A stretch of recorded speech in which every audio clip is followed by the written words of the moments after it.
heureuse de vous retrouver pour cette nouvelle vidéo. Aujourd'hui nous allons parler de ravageurs d'automne et plus précisément de pucerons et de cicadelles. Les pucerons et les cicadelles sont porteurs de virus responsables de la GNO qui impacte la croissance de la plante.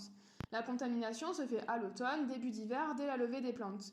Les dégâts caractéristiques, c'est ce qu'on peut voir sur les photos, sont un jaunissement de la céréale et un anisme qui est plus ou moins prononcé de la plante. Généralement, ces dégâts ils sont observés sous forme de ronds dans la parcelle, c'est ce qu'on voit particulièrement sur cette dernière photo.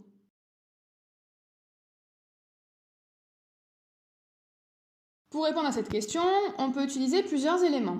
Le premier, qui est aussi le plus simple, ça consiste à regarder la météo. En effet, comme vous pouvez voir sur cette image, l'activité des pucerons, elle dépend fortement de la température. L'activité de vol ne commence ainsi qu'à partir de 12 degrés et les pucerons sont actifs jusqu'à 3 degrés.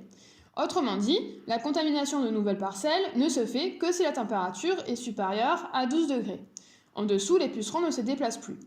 Notre conseil est donc d'aller vérifier les parcelles dès la levée, si la température est supérieure à 12 degrés, et de renouveler l'opération environ tous les 5 jours jusqu'à que la température passe en dessous de ces 12 degrés. Pour l'instant, les températures dans la région, elles sont douces, supérieures à 12 degrés.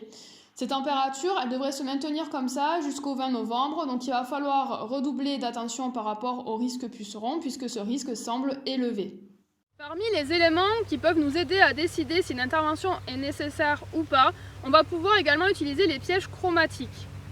En effet, les pièges chromatiques comme celui-là peuvent donner une indication du vol des pucerons. Par contre, attention, ça ne donne pas d'indication concernant la fréquence de pucerons sur les plantes dans la parcelle.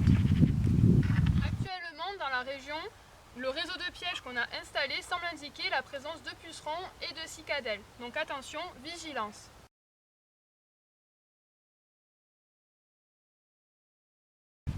Si vous voyez des pucerons dans vos pièges chromatiques, dans ce cas-là, allez vérifier dans vos parcelles directement, comme ici, si vous voyez des pucerons sur vos plantes. En effet, notamment du stade début levé jusqu'à début talage, c'est le cas actuellement avec un blé à 2 feuilles. Il faut être particulièrement vigilant puisque c'est le stade le plus sensible de la petite plantule. Nous vous mettons en ligne le lien d'une vidéo réalisée par Arvalis expliquant la démarche pour observer dans sa parcelle la présence de pucerons sur ses plantes.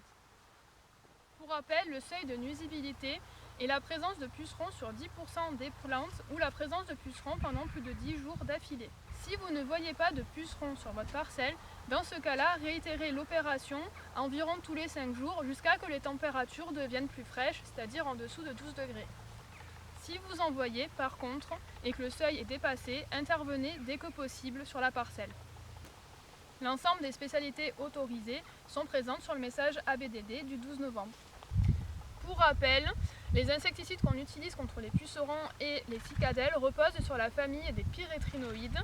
Ce sont des produits de contact, donc il est inutile et déconseillé d'utiliser ces produits en prévention. Il faut uniquement les utiliser si vous observez des pucerons sur votre parcelle. De plus, ça peut augmenter le risque de résistance sur cette famille insecticide.